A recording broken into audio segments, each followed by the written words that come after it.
네, 오늘 43절부터 말씀을 보시면 이제 금요일 사건으로 넘어갑니다. 이제 목요일 밤이 새도록 예수님은 제자들과 함께 기도하러 가시고 그 중에 3명의 제자들 누구였습니까? 베드로와 야고보와 요한을 따로 이제 불러서 한 걸음 더 나아가셔서 그곳에서 예수님은 이제 땀방울이 핏방울이 되도록 밤을 새워 기도하시고 내려와서 제자들 역시 나와 함께 깨어 기도하고 있는가 그렇지 않는가를 보십니다.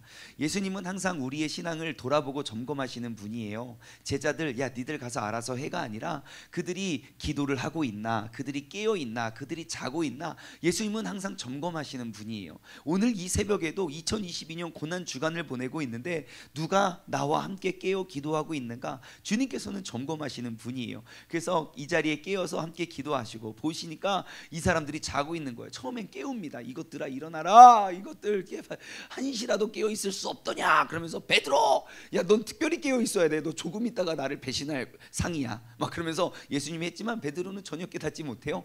그러다가 이제 또 가요. 또 오니까 또 졸고 있어요. 아이고 어떡하냐. 그냥 더요. 막 예수님 보기가 민망해가지고. 그리고 또 갔다가 또 오니까 또 자고 있으니까 예수님이 야 이제 때가 됐다 이제 가자 하고 그 새벽에 아직 동이 트기 전에 예수님을 잡으려는 무리가 산으로 왔습니다. 오늘 43절부터 말씀을 함께 보겠습니다. 예수님께서 말씀하실 때에 곧 12 중에 하나, 이것은 예수님은 가서 그렇게 피땀이 흘리도록 기도를 하고 있는데 이놈은 도망갑니다. 지금이 때로다.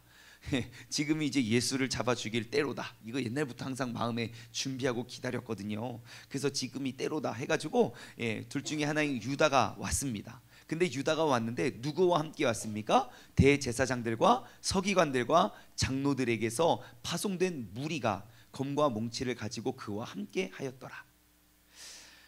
이런 단어가 눈에 띄더라고요. 자, 그와 함께 하였더라. 가룟 유다가 함께한 사람이 누굽니까? 강도들이에요. 검과 몽치. 대제사장들과 서기관들이 보낸 사람. 근데 여러분 42절 어제 본문 말씀 보잖아요. 예수님이 그래요. 제자들에게 뭐라고요? 일어나 나와 함께 가자. 여러분 나는 누구와 함께 있는가? 나는 누구와 함께 가는가? 나는 강도 그 예수님의 모습을 죽이는 사람의 무리와 함께 있는 사람인가? 아니면 예수님과 함께 기도하는 사람인가? 나는 십자가를 짊어지기 위해서 함께 나아가는 사람인가? 아니면 나는 그 십자가를 멸시하러 나아가기 위해 함께하는 사람인가? 오늘도 나의 믿음과 나의 삶을 한번 돌아보았으면 좋겠습니다.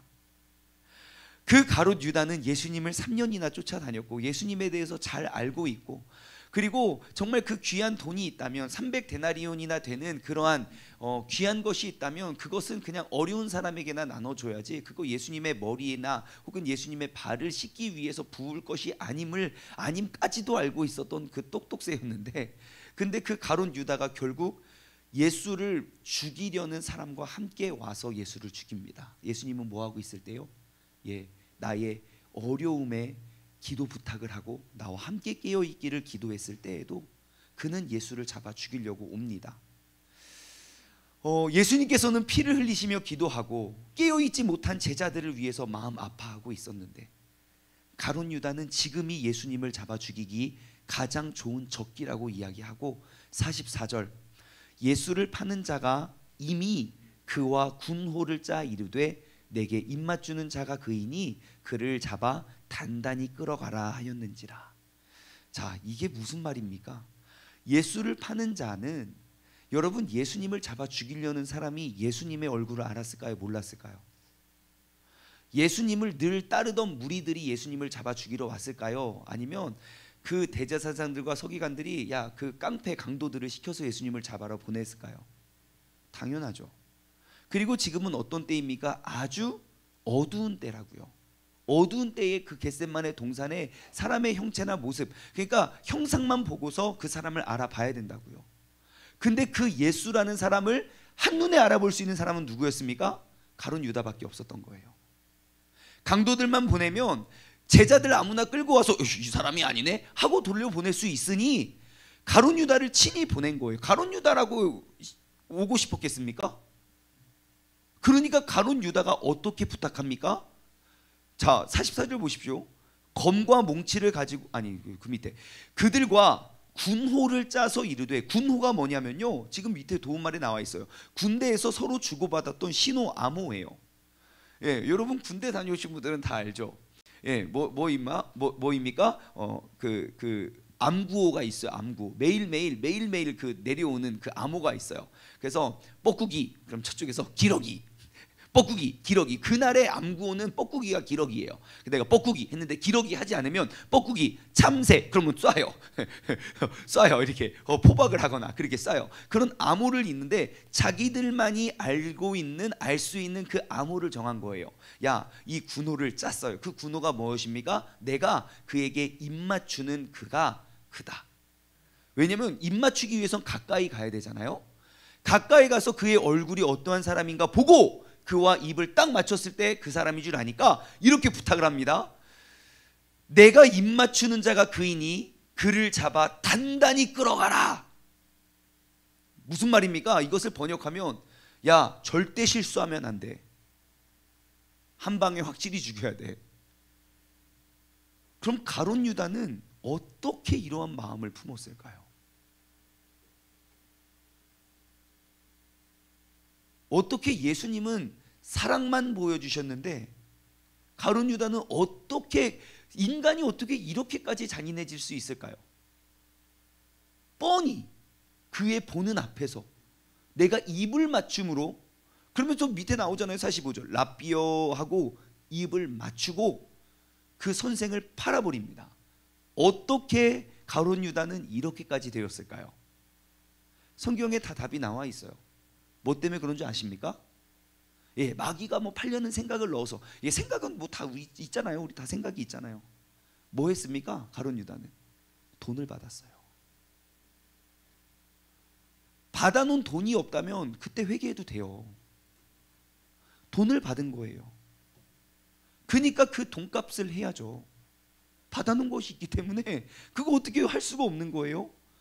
야, 사람이 돈 앞에서 이렇게 잔인해지는구나 싶더라고요. 돈 앞에서 스승도 선생도 없고 구원자고 모시고 믿음도 하나도 없어요. 돈 앞에서 다 무너져요. 그리고 나서 예수님이 가르쳤던 그 예수님의 가르침을 한번 쭉 돌아보십시오. 가룟 유다가 언제 시험 들었습니까? 300데나리온이나 되는 그 향유를 부었을 때 예수님은 뭐라고 하십니까? 이것은 온전히 하나님께 드려지는 것이니 항상 사람들이 모여 있을 때마다 이것을 기념하라 라고 말씀하셨는데, 가룟 유다는 시험 들었어요. 왜요? 돈 때문에. 그랬던 가룟 유다가 돈 받아가지고 예수님을 팔아먹는다니까요. 그 전에 좀 더 앞으로 가면 부자 청년을 가리키시잖아요. 부자 청년이 왜 주님을 따르지 못합니까? 주님은 진정으로 그와 함께, 나와 함께 동행하여 우리가 그 귀한 삶을 살자, 나의 제자가 되어라 라고 주님께서 먼저 손 내밀은 정말 몇 안 되는 사람이에요. 근데 그 주님의 손 내미심에 그는 고민하면서 돌아가요. 뭐 때문에요? 돈을 내려놓지 못해서. 여러분, 진짜 무섭습니다. 그래서 성경은 이야기해요. 부자가 천국 가는 것이 낙타가 바늘 구멍에 들어가는 것보다 어렵다고요. 그만큼 강력한 유혹과 시험을 가지고 있는 것. 그 가룟 유다가요, 그를 잡아다가, 예, 가룟 유다. 그러면 우리는 여기서 가룟 유다의 특징을 알 수 있습니다. 가룟 유다는 어떠한 사람이었습니까? 우리가 작게 보면 그가 돈을 받고 마음을 뺏겨서 예수님을 잡아 판 사람으로 보여지지만, 크게 보면 가룟 유다의 특징은요, 어떠한 사람입니까? 예수님과 다른 마음을 갖고 있는 사람이 가룟 유다인 거예요. 예수님의 제자는 그럼 어떠한 사람입니까? 예수님과 같은 마음을 품고 있는 사람이 바로 예수님의 제자이겠지요. 하지만 그 제자도 예수님 그 같은 마음을 품고 있더라도 깨어있지 못하면 우리는 순간순간 주님을 배반하고 돌이킬 수 있는 것이 우리의 삶의 모습임을 여러분 돌아보았으면 좋겠습니다. 여러분, 우리가 예수님과 같은 마음을 품지 않으면 여러분 이 자리에 있는 우리도 가룟 유다가 될 수 있습니다. 가룟 유다이기 때문에 주님을 팔아먹은 게 아니라 모든 인간은 그 주님을 배반하고 팔아먹을 수 있는 그러한 유혹이 얼마나 많은지 몰라요. 여러분, 우리도 다시 한번 오늘 이 아침에 우리가 가룟 유다가 되지 아니하고 예수님의 그 곁을 지키는 사람들이 될 수 있는 그러한 믿음의 사람 되기를 소망합니다. 오늘 이 아침에 다시 한번 점검하길 원해요. 혹시 내가 가룟 유다가 아닌가? 혹시 예수 그리스도의 마음과 그분의 목적과 그분의 사명에는 관심이 없고 나의 목적, 나의 이익만 얻는 것에만 관심을 두고 있지 않는가?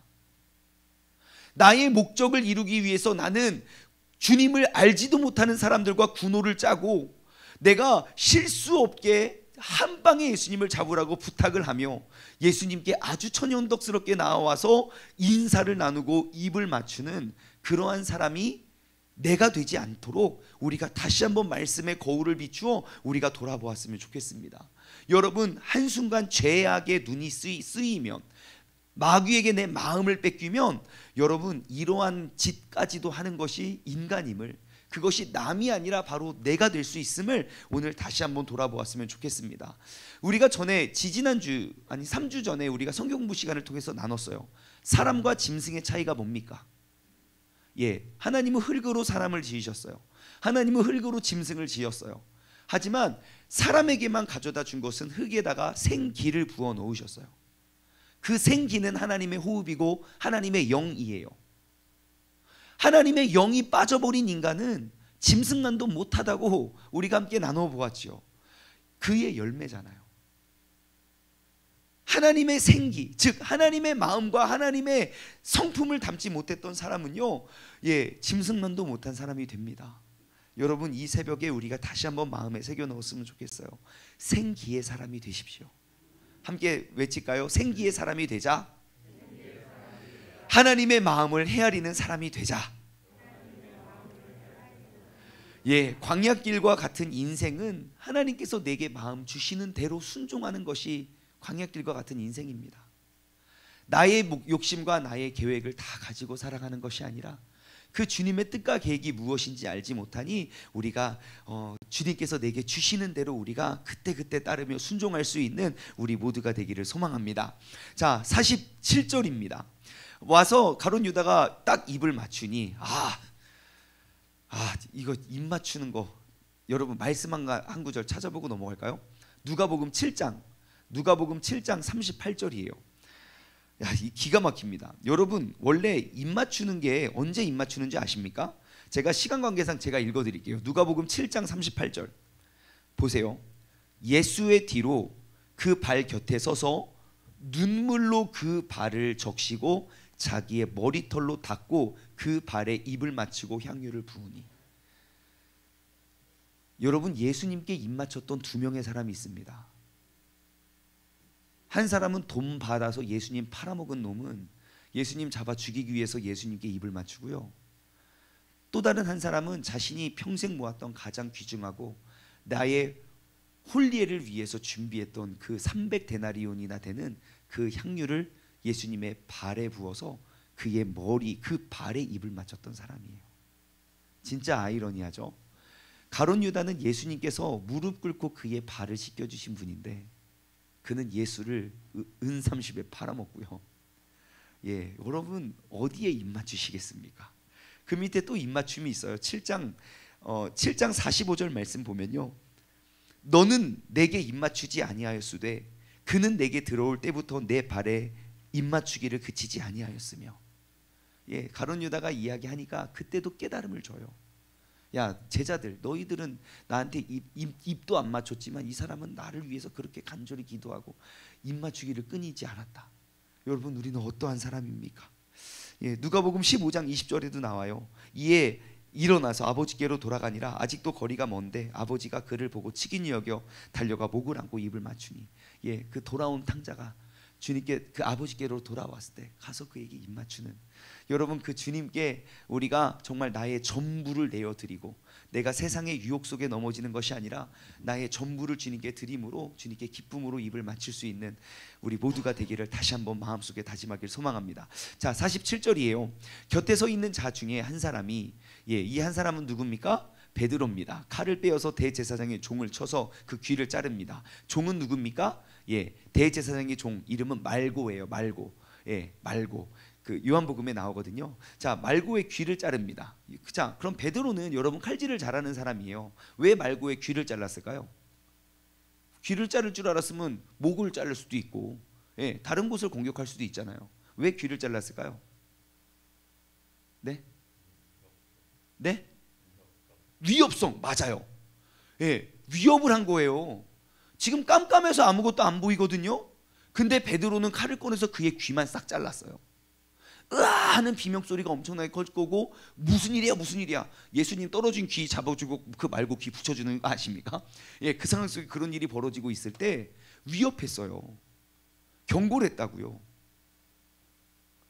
예수님께서 야, 예수님 건드는 사람 나한테 이렇게 될 거야, 아무도 건들지 마 하면서 인지를 잡은 거죠. 근데 50절 말씀 보십시오. 오늘 본 말씀 50절. 베드로는 그렇게 충성심을 다해서 그 예수님을 지키기 위해 귀를 자르는데 50절 뭐합니까? 제자들이 다 예수를 버리고 도망가요. 아니, 그렇게 예수님을 위해서 인질도 잡았던 사람이 왜 도망갑니까? 그 충성심이 왜 사라졌죠? 바로 그 지금 47절에서 50절 사이에 무슨 일이 있었기 때문에 제자들이 도망간 거 아니겠습니까? 뭐 어떤 일이 있었겠습니까? 48절 예수님께서 무리에게 말씀하여 이르시되, 야, 너희가 강도를 잡는 것처럼 검과 몽치를 가지고 나를 잡으러 왔냐? 내가 날마다 너희와 함께 성전에 있으면서 가르쳤을 때 너희가 나를 잡지 아니하였다. 그러나 이는 성경을 이렇게 합니다. 자, 그리고 다른 성경, 그러니까 마태복음이나 마가복음, 누가복음이나 이렇게 비교해서 보면요, 예수님께서 말씀하세요. 예, 칼을 든 자는 칼로 망한다고. 그리고 또 예수님께서 말씀하세요. 너희는 이것까지도 참으라고. 이것까지도 참으라고. 그러니까 한마디로 제가 생각했을 땐 그래요. 베드로가 정말 누가 예수를, 나는 배신하지 않을 거야, 귀를 싹 잘랐어요. 위협을 했는데 예수님이 그럼 내 편 들어줘야 돼요. 야, 베드로야 고맙다. 야, 난 예수라서 내 손으로 나는 그 칼을 꺼내지 않는데, 야, 친히 네 손으로 그 칼 꺼내줘서, 야, 네 손이 귀하다, 내가 너에게 복을 줄게 라고 할 줄 알았는데 책망하신다고요. 칼 집어넣으라고. 칼을 든 사람은 칼로 망한다고.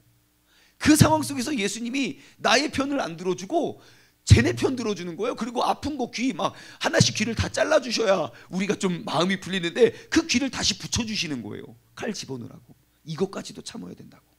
여러분, 예수님의 마음을 조금 아시겠습니까? 예수님은 잡혀가는 그 순간까지도 예수님은 그를 사랑하세요. 나에게 한마디 하는 사람에게 10마디로 되갚아주는 사람이 아니라고요. 나를 향해 돌을 던지는 사람에게 바위를 던지는 사람이 예수님이 아니에요. 여러분, 우리가 그 예수님을 닮은 사람들, 예수님을 닮은 교회가 되길 소망합니다. 예수님의 마음을 헤아렸으면 좋겠어요. 베드로가 되지 마십시오. 결국 예수님 팔아먹고 예수님 배반하고 돌아가요. 예, 회개한 베드로는 닮아도 돼요. 버린 베드로 말고요. 예, 이 장면 속에서 베드로가 되지 마십시오. 그것까지도 참고 그것까지도 인내하며 그를 위해 기도할 수 있는 그러한 사람들 되길 소망합니다. 여러분, 그럼 예수님은 왜 베드로를 책망하셨을까요? 간단해요. 예수님이 무엇을 보여주기 원함입니까? 얘들아, 이 싸움은 이제 앞으로 너희가 싸워야 할 싸움은 칼과 몽치로 싸워야 할 싸움이 아니야. 우리의 싸움의 대상은 혈과 육이 아니라 기도와 말씀으로 우리가 싸워야 돼. 그러니 너희가 기도와 말씀을 붙잡아야 된단다 라는 가르침이에요. 여러분, 혈과 육으로 싸울 것 같았으면 여러분 계속 전쟁은 나야 돼요. 우리 인간의 본성은 그래요. 내가 화가 나면 칼을 꺼내서 그를 위협하고 귀를 자른다고요. 아니요, 우리의 상대는 혈과 육으로 싸우는 것이 아니라 주의 말씀과 기도로, 그 사랑으로 세상을 변화시켜야 할 사람임을, 그 사명을 붙잡고 나아가길 소망합니다. 그래서 예수님께서도 힘으로 그들과 맞서 싸우지 아니하시고 그렇게 조롱과 핍박과 십자가를 당하는 순간에서도 여러분, 주님께서는 그것을 다 참아내며 사랑의 모습을 보여주셨다는 것입니다. 여러분, 말씀을 맺을게요. 오늘 하루를 살아갈 때에도 여러분, 혈과 육으로 세상과 싸우지 마십시오. 예수 그리스도의 사랑과 인내로 그들을 사랑으로 때리십시오. 그들을 사랑으로 가르치십시오. 사랑의 열매로 그들에게 보여주십시오. 여러분, 주님 모르는 사람, 주님의 도우심 없이도 할 수 있는 인간의 본능이 교회를 세워가면 교회는 무너집니다. 반드시 무너집니다. 교회를 올바로 세울 수 있는 그 주님의 가르침을 가지고 우리가 나아갈 수 있는 믿음의 사람 되길 소망합니다. 신앙생활은요, 말씀으로 씨앗을 뿌리고 기도로 그 씨앗을 길려서 우리의 삶으로 열매를 맺는 것입니다. 오늘 이 아침에도 이 말씀을 통해서 말씀의 씨앗이 여러분들의 마음과 영혼에 뿌려졌을 거예요.